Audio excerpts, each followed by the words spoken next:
good.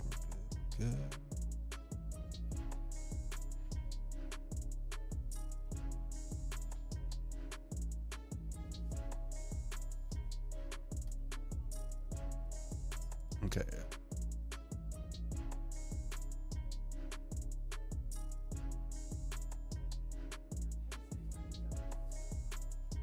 What? What?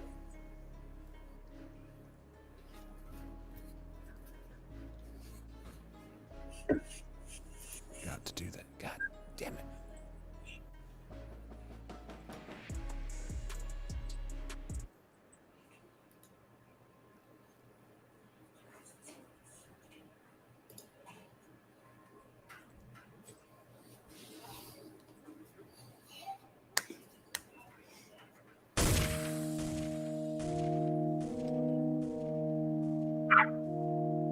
You don't want to be every time, no. I would like to personally welcome you to Man Hour After Dark. Say that while I bring you the host, Mike, Buck, and Cone. You know who's coming to the stage. Sports talk than what you about to hear right here. I second that. Go. You know that it's us when we talking about sports. Giving you facts on the field to the court. Tune in, we need the support. 1 hour too short, then listen some more. On all your stations, not dropping no music. Stripes like Adidas, but Nike just do it. Down 4 in the 4th, we go for the win. Michael 2 seconds, we taking it in. Buck, Mike, and Combs, you know what's going on. Man, now we're out the dark, no LA, we the big spark. No 4th and inches won't cut you short. Got the best talking, it's all sports. Buzzing more than buzzer beaters. We coming live all through your speakers, go. And what is up, Man Hour Nation? Michael Buckasha here with the Man Hour Show. To head to ourmanhourradio.com. Of course, check out the merchandise page. Of course, check out the blog section as well. We got great blogs happening over there each and every day. And right now, we got the prop bets blog that just went live. So if you guys are curious about some prop bets for tonight's game, check it out. There's some good prop bets that are happening over there. So Will Berry does a great job, guys. So be sure to give him some love and share that blog out there. This is Factor Crap Thursday here, Thursday edition here. We're going to talk about the Cowboys and Eagles. Is it a must-win for which team and why? Chase Young set to make his debut. Brock Purdy, is he really the real deal? Who knows? Tom Brady set to go back to the Patriots. And we got a special guest. But first, let's get shocked.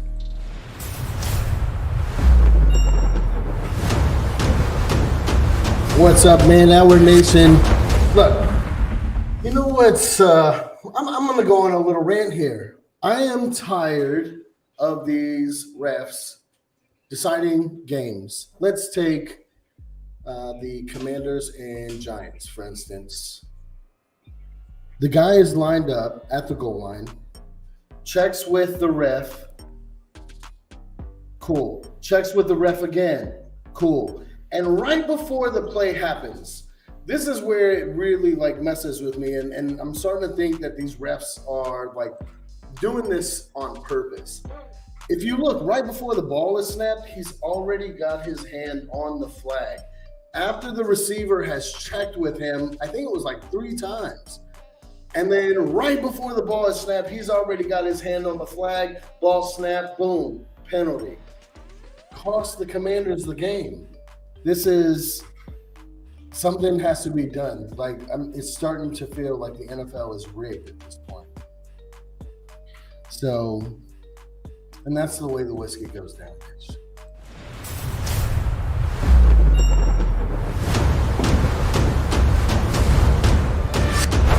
Alrighty, guys. So that is Mike LeBlanc. What is up, Mikey? Hope you're having a grand old night. How have you been, brother? I've been good, man. I've been good. How you been? How's life? Dude, life is amazing right now. The streamers are going in and out right now. So if you guys are experiencing any issues on your side, let me know. It looks like Facebook is still trying to load on my end here. So if you guys are good over there, let me know. I see about 10 people tuning in. So if you guys could, let me know if you can hear us and see us all all right. The chat pop-up on the screen is not working right now either. So I don't know what's fully going on tonight, Mike. But it is what it is, man. So it is what it is. We're live from my bar. Yeah, live from his bar. I love it. Live from Great looking bar. But guys, it is a fact or crap Thursday edition here, and we do it pretty cut and dry here. We give out some statements, and we let you know if it's indeed a fact or if it is a crap. Mike, are you ready to get started for the first fact or crap of the night? Let's go. So guys, this Christmas Eve game is been all the hype for quite a long time, Mike. The Dallas Cowboys versus the Philadelphia Eagles. Now that hype has lost a little bit of motion with Jalen Hurts being out and Gardner Minshew set to make a start for the Philadelphia Eagles. But I got to ask you this question.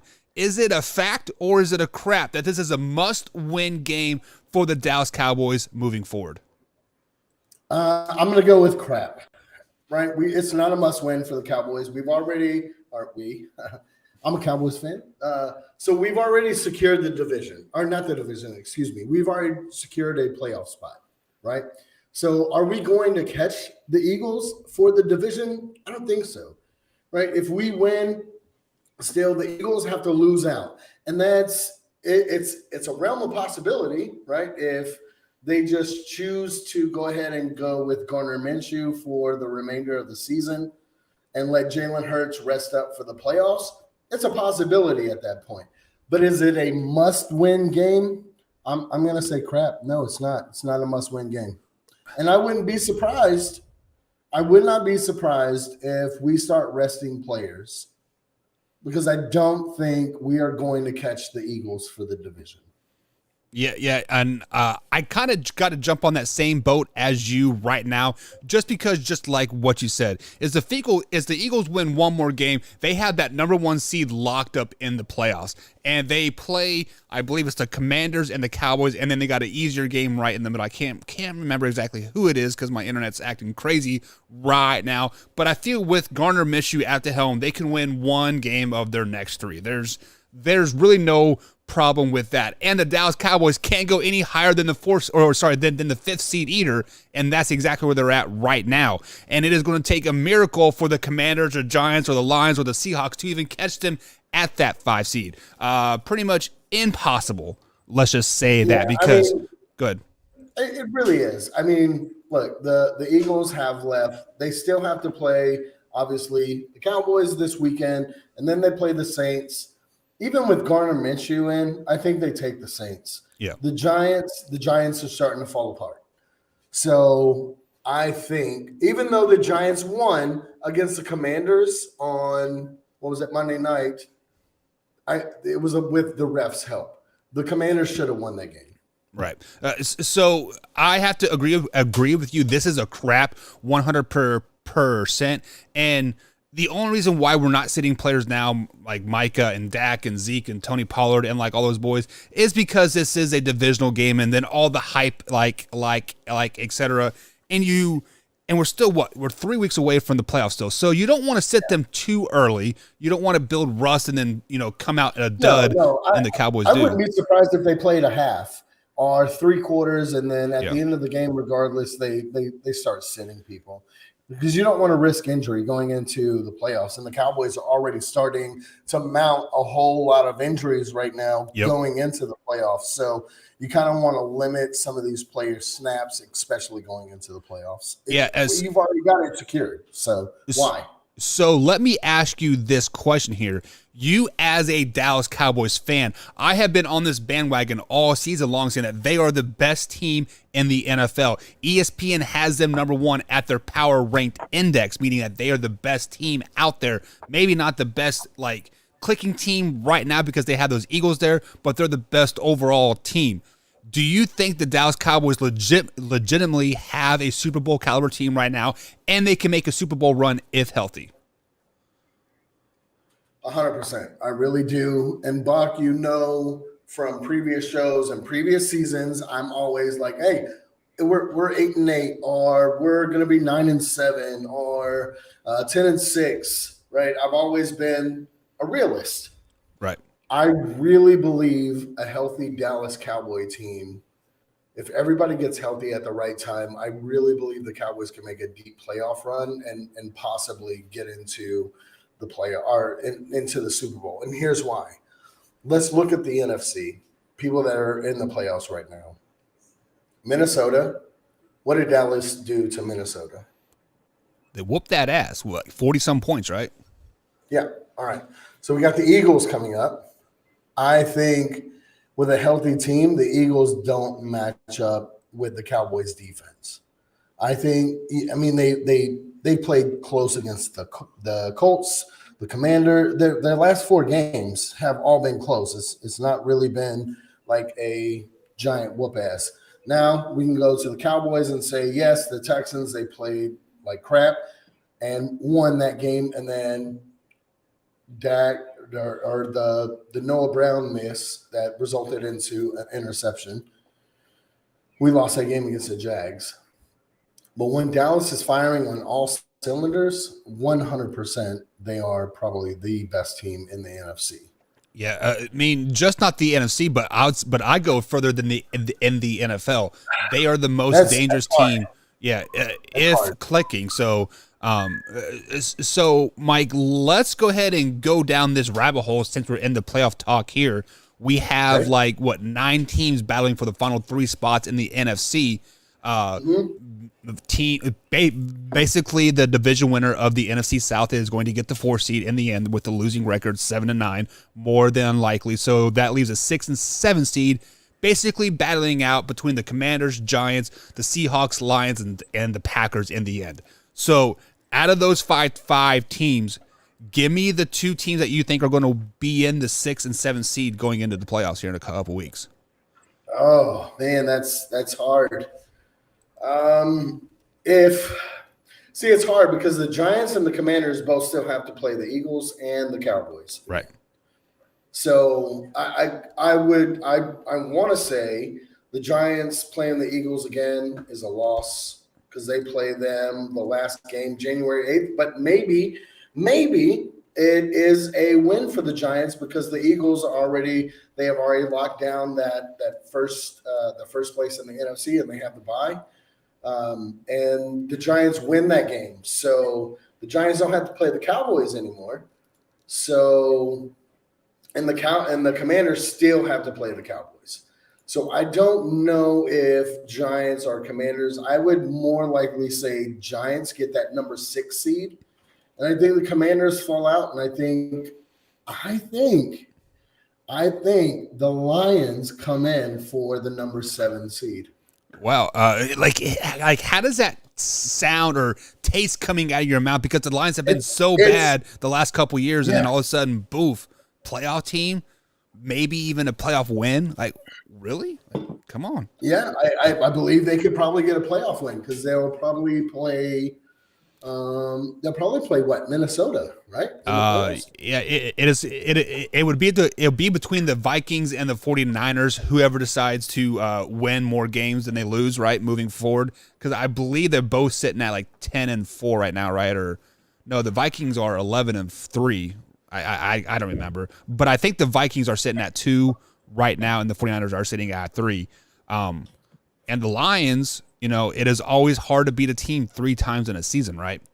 It is. So the Lions would be kind of it. If the Lions make the playoffs and go up against the Vikings, I think the Lions take the Vikings out of the playoffs. Yeah, I mean they already beat them once this season, so I mean it's definitely a very good possibility on that. So I have said in other shows that I think if the Commanders make the playoffs, they are probably one of the most dangerous teams, if not the dangerous team in the NFC. And with Chase Young coming back this week, how is it factor crap that Chase Young literally makes the Washington Commanders the best defense in the league? Oh, I'm going to call crap on that. I don't think it makes them the best defense in the league. I will say fact that it makes them a much better defense and puts them in a better position when they go into the playoffs, right? Because Chase Young comes back this Saturday, right? Right. He's got this week, next week, and the following week to kind of fine tune, right? Because we know at the beginning of the season, it normally takes teams, 2 to 3 games to like start clicking and get in the feel of playing football again. Well, he's got 3 weeks, and then he goes into a playoff game. Right. If with Chase Young coming back, I think it does make them dangerous in the playoffs. Heineke has been wow. Yeah. Wow. So, but that defense, I think, it makes a difference with Chase Young coming back 100%. Yes. I'll call fact on that. So when we look at Chase Young, Mike, there are some prolific edge rushers out there in the NFL. We got Joey Bosa, Nick Bosa, the guy from the Cleveland Browns, name slipped in my mind, right? Myles Garrett, right? We have T.J. Watt. Hold on. You're missing somebody. Put some respect on his name. Micah Parsons. Okay, I got you. And then of course you got Kevin Thibodeau as like as well.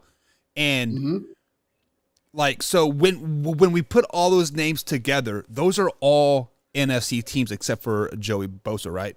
So I am going to go out on a limb and say that Chase Young is number 2 off of that list behind TJ Watt. Like, I think TJ Watt is the best defensive end in the league. Just in the AFC? No, in the whole league, right? TJ Watt is the best one in the whole league, and then Chase Young. So Chase Young adds a huge different dynamic to this team. You are disrespectful, sir. You are disrespectful. Okay. You are disrespectful, sir. So let's talk about your man, Micah Parsons. You want me to put some respect on his name? Put some respect on that name, right? What is Micah Parsons great at, Mike? He is good at running down the play, chasing down, sacking the quarterback, right? What does he suck at? He sucks at when a running back runs right at him. How can you put that? What are you talking about? No. That is how you beat the Dallas Cowboys defense, is you run right at Micah Parsons. You're right. You are absolutely right. Our front four are really bad at the run game. But really bad. And so is our linebackers. This is what scares me about the Cowboys going into the playoffs, is that is the formula to beat the Cowboys is run the ball. And then you can now throw the ball deep against the Cowboys. This is why I'm like, a healthy Cowboys, yes, but the Cowboys that we're talking about now, I go back to your earlier question when you said, are they a Super Bowl contender? It's hard to say because they're beat up on the defense and the secondary gets just toasted a lot. Look at what Trevor Lawrence did to them. Trevor Lawrence is probably a top 10 quarterback in the league now, though. I mean, we have said so. Me and Combs actually sat right here on the show saying that Trevor Lawrence would be a bust with Urban Meyer as their coach. Well, guess what? Urban Meyer is no longer their coach, and they have the quarterback guru in himself in Doug Peterson.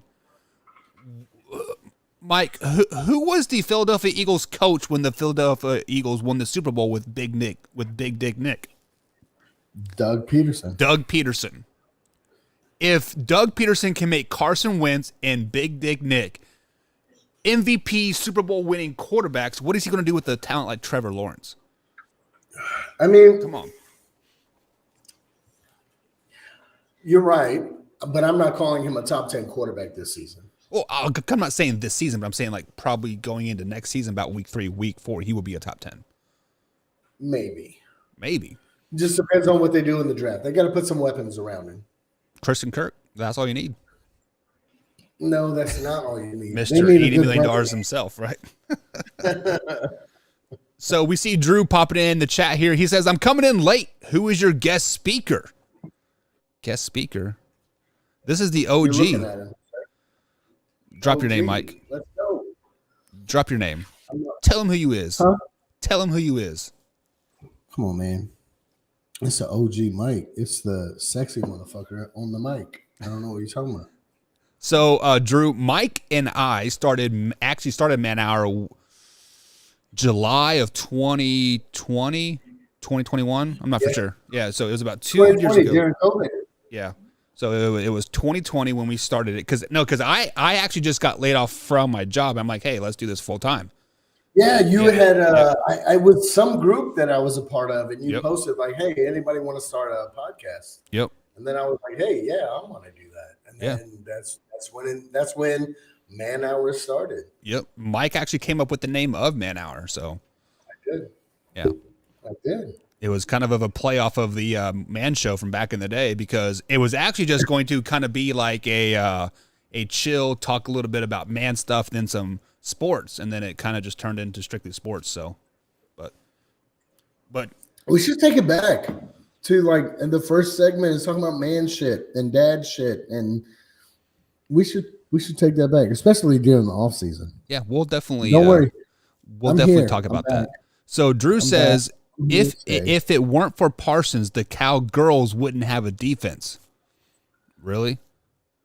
Vander Ish, now. Trevon You Diggs. really don't. Yeah, like, you don't. come on. D-Law, like The Cowboys Come on, are a top 5 Don't- defense in the league without Micah Parsons. agreed. Yeah. Yes. So come on, Drew. You need to calm down with that comment. I believe Drew is like a Philadelphia Eagles fan, a Cardinals fan, a Chiefs fan, Packers he's a fan, Eagle- Vikings. He's a Eagles fan. Yeah. Gotcha. All right, that's cool. You like them E-girls. I get you. Yeah. So speaking of seagulls, let's talk about those birds, but let's talk about the NFC West and their arch rival in the San Francisco 49ers, Mike. Brock Purdy has been a man among men, flexing his muscles, saying, It's relevant. look at my ego, man. But fact or crap, Brock Purdy is the real deal. Crap. No. Yeah. Crap. He's not the real deal.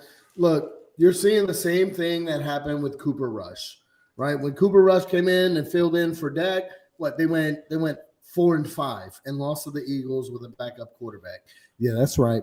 You lost with we barely beat us with a backup quarterback. But I digress. Look, this is what you're seeing, right? You don't have a whole lot of film on this guy. You don't know his tendencies. You don't know, like, if he brings the ball here, he taps twice and then he's going to throw. He taps once and then he's like, you don't have a whole lot of film on Brock Purdy, right? So what you're seeing right now is just, I'm not going to say it's a facade, right? Because he has good players around him, CMC, and some good wide receivers.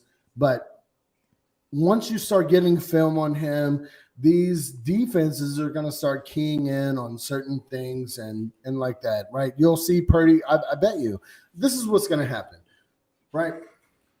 He's going to do the same thing as Cooper Rush. Cooper Rush went off for 4 wins in a row, right? You're going to go into the playoffs and they're going to ride Purdy because he's the hot guy, right? So, well, no, Jimmy Garoppolo's out for the season, right? He could make a comeback to come playoff time. So, yes. So they're going to roll with the hot hand and they're going to go with Purdy and they're going to lose in the first round of the playoffs. Ooh. So, Mike, I've been thinking about this. Jameson, I know Jameson is probably watching this, and he's probably like, "Look, bro, your boy Brock Purdy, Jameson, is not that guy, bro. Jameson hates Cooper Rush. Hates Jimmy G. It's the same thing as Cooper Rush. You don't have a whole lot of film on him. Like, it is what it is, and you have a bunch of weapons around him. Right, Cooper Rush had a bunch of weapons around him. He had Dalton Schultz, and I don't care what any of you say. Dalton Schultz is Witten's second coming. The dude is a solid tight end. Yep. Just watch. He is. And then you have the double head monster of Zeke and Pollard, right? And then you have CeeDee Lamb, and by no means is CeeDee Lamb a number 1 receiver. I think he's a good number 2. I think he's a Hall of Fame number 2 wide receiver. I don't think he's a number 1. But, I mean, he has to play that role right now because he's the best on the team. But, no. Brock Purdy he's got weapons around him like Cooper Rush did. Eventually, Brock Purdy is going to fall. And he'll fall back to Mr. Irrelevant. Okay. So, I kind of let you go. I'll go on your rant. I soaked it all in here. And first of all, Cooper Rush had tons of film on him. He has been with the Cowboys, the Giants, and back with the Cowboys, and back with the Giants and Eagles. And so there's film on Cooper Rush. The reason why Cooper Rush went 4-1 with the Dallas Cowboys is because the Dallas Cowboys knew that they had to be on their A game. They knew they had to dot their I's and cross their T's and watch their P's and Q's. They had to play great football with Cooper Rush at the helm. That is why the Dallas Cowboys won those games. Now with Brock Purdy, there is now. So I would agree with you that week 1, 2, and 3. That there is no film on him, right? Like you don't know what he's going to do in the NFL. Now there's film on him, Mike. People know his tendencies. They know that George Kittle is his favorite receiver. They know that CMC doesn't really get the ball a lot, so focus on George Kittle 100%. But he is still executing, and the team around him is still performing. Why? Because the 49ers know that they have to be on their P's and Q's, dot their I's, and cross their T's to win a lot of games. Now, Brock Purdy is the hot hand, and if the 49ers are smart, they will stick with the hot hand. But with that being said, at any sign of distress in that first-round playoff game, if they get close, Jimmy G is a call away. Call in the right-hander relief, because if Jimmy G plays for the San Francisco 49ers, they are a championship caliber team. So is Brock Purdy the real deal? I am going to go with fact on this. I think Brock Purdy is the real deal. Wow. I would go out on a limb and say that Brock Purdy might. No. He will. Brock Purdy will take the starting job from Trey Lance next season. He will be, see you later, alligator. We don't want you here. Whoa, sir. Whoa. You think that Brock Purdy is going to take it from Trey Lance, the golden boy? I do. Trey Lance? So, whoa. Trey Lance, Mike, has not played a full NFL season, college season since 2019. Since 2019, he has not played more than 3 games in a season.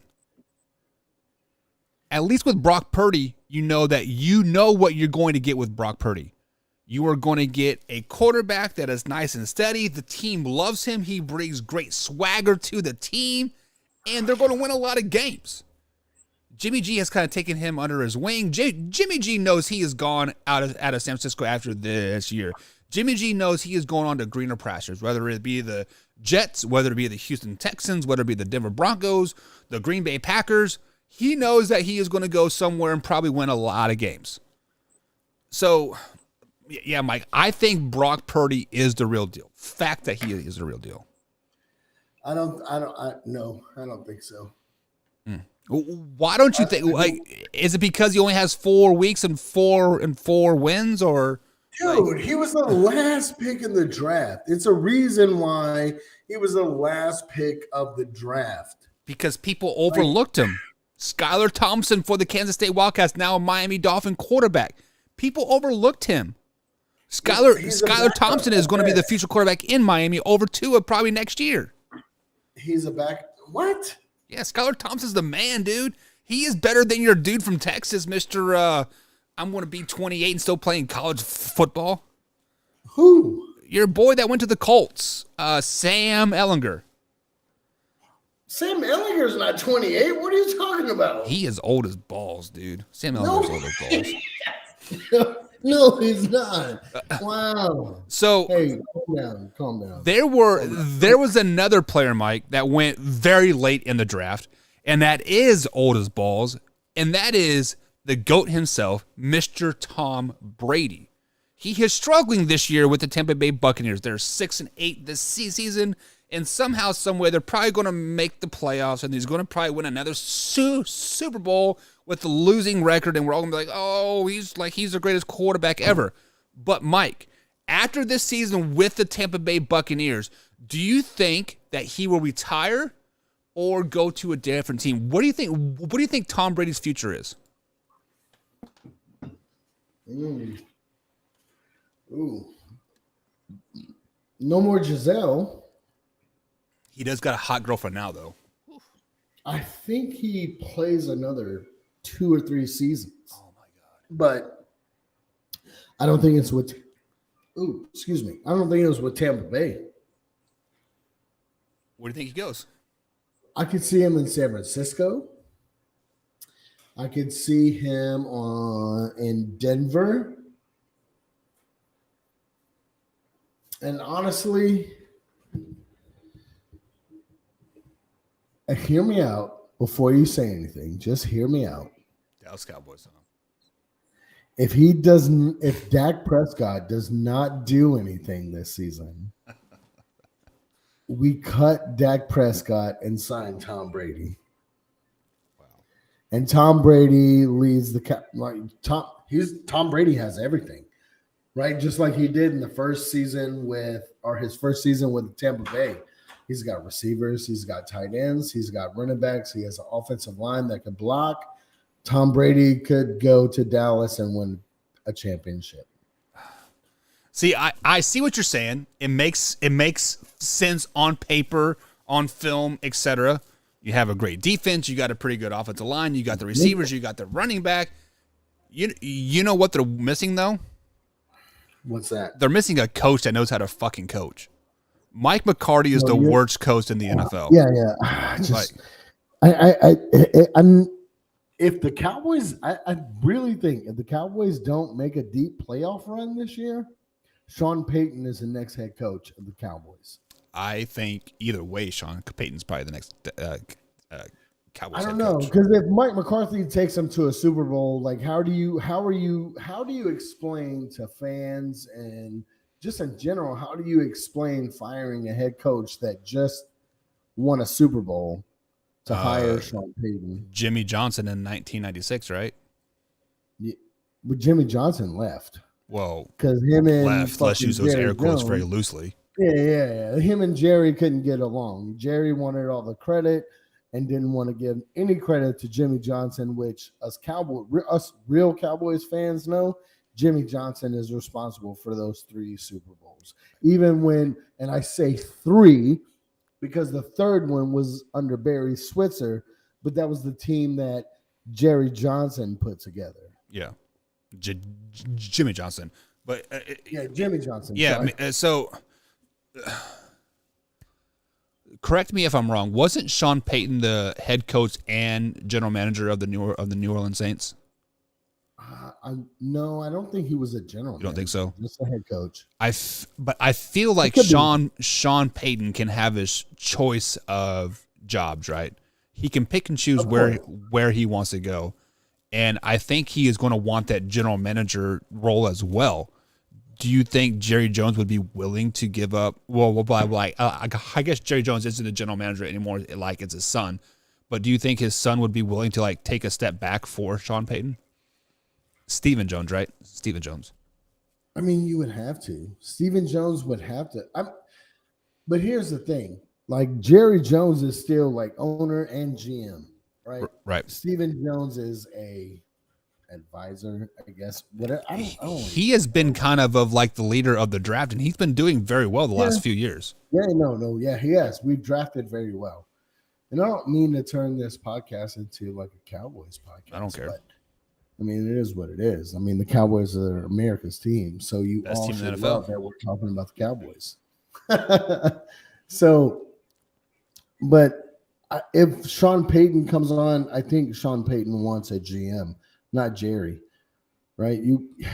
And that is the downfall of the Cowboys is we don't have a true GM. We have Jerry Jones. Right. Mr. Want to chase clout himself, right? But to what led us into this conversation is Tom Brady.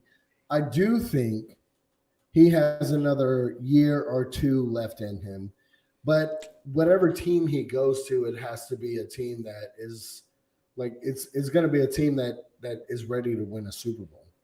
Yeah.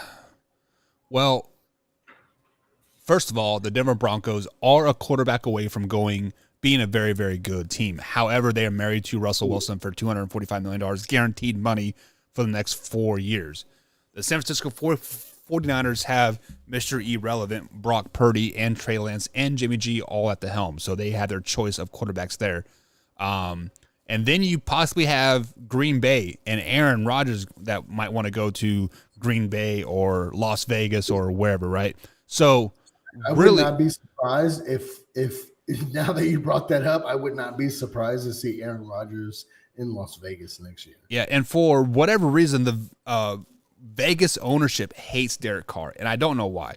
Derek Carr improves each and every year, and he leads this team through adversity year in and year out. Hell, last year they had like murderers and rapists and machine gun hold, and he's like, okay, hold my beer, let's go to the playoffs. So legitimately every Super Bowl contending team right now, they don't really need a quarterback besides the Dallas Cowboys if they decide to part ways with Dak Prescott, and I just don't see that happening. No, and I don't either. They're not going to part ways with Dak Prescott for whatever reason. Unless it's a trade. Married. Yeah, unless it's a trade. And listen, guys, I don't think that Dak Prescott is the face of the franchise. I don't think he is the Cowboys quarterback. Like, right. He's so inconsistent. Every week he's inconsistent. You don't know what Dak you're going to get that week. So let me ask you this. I've read reports, I've read blogs, I've listened to other radio shows out there and podcasts, etc. Many indications are pointing that Tom Brady's going to go back to New England. And it wouldn't surprise me. And finish a career there, whether it's a year or 2 years or just like a sign and retire type of thing. So out of all those teams that we have listed, I think New England Patriots would probably be the most. Back with Belichick? I think Belichick's done after this season, to be totally honest. You think so? Yeah. You think Belichick is done? I think after that Raiders game, when the team kind of just went rogue on him, he kind of threw up his hands like, you know what? If you don't want to do it my way, I built this team to play this, and this way. If you guys don't believe in me, I'm done. I'm the greatest coach ever. Try to win without me. Why else do you think he's been drafted the way he's been drafted the last 2 seasons? Crappy. Yeah, very, very crappy. Yeah, no, I mean, yeah, man. I would hate to see Tom Brady go back to the Patriots without Belichick. But you know what would be crazy? If Tom Brady went back to the Patriots and Bill Belichick retires and then they get a new head coach and then he takes the Patriots to the Super Bowl and wins the Super Bowl. I would hate Tom That Brady would be even more. that would be the ultimate, like, you can never say ever again, ever in the history that you could say Bill Belichick is responsible for Tom Brady. Right. You can never say that again. I mean, true. But we all know what's going to happen. Mr. Old Ass himself is going to get signed by the Indianapolis Colts, their fourth 50-plus-year-old quarterback in six years, and he's going to suck it up too. Going back to that, that would be something, going back to the Colts. Because I do think the Colts are a quarterback away from being a really good team. Yeah, they are. Just not Carson Wentz or Phillip Rivers or Matt Ryan or Jacob Easton or Sam Ehlinger or – Shut up. Sam Ehlinger is young. I think Ehlinger can do something in the NFL, but he'll never get his chance because he wasn't a gun slinger and everything like that in college. Yeah. Which sucked because I thought Jacob Easton was going to be the quarterback of the future for the Colts, and now he's like on his 7th team in 2 years, which is absolutely crazy. But, Mike, we did lose a NFL legend this week, Pittsburgh Steelers running back. Tell the people about him. Man, Franco Harris, the Immaculate Reception. that kind of just that immaculate reception put the Pittsburgh Steelers into folklore. Like it's just when you talk about the 70s, that's what you talk about, right? You talk about the Pittsburgh Steelers and that steel curtain defense and obviously the immaculate reception. So I'm praying for the O'Hare family. Y'all are in our thoughts and prayers. And, you know, the NFL lost a legend. So did the Hall of Fame. Yeah, exactly. And, I mean, crazy enough that this is the 50th anniversary of the Immaculate Catch. I believe it's Saturday is when the actual 50th anniversary is for that. So definitely, you know, keep those thoughts and prayers in that family. But guys, that is going to be it for tonight right here on the Man Hour. You can join us tomorrow at 8 p.m. East Coast time with my man Tori Anderson as we do talk some fantasy football on Fantasy Football Friday. But Mike, any closing thoughts, man, before we head out? Hey, Merry Christmas, and I wish you guys a Happy New Year. Love your family. Hug the ones that you're close to, because next year is not promised. And I wish you all prosperity in 2023. Cheers, fuckers. See you tomorrow, guys.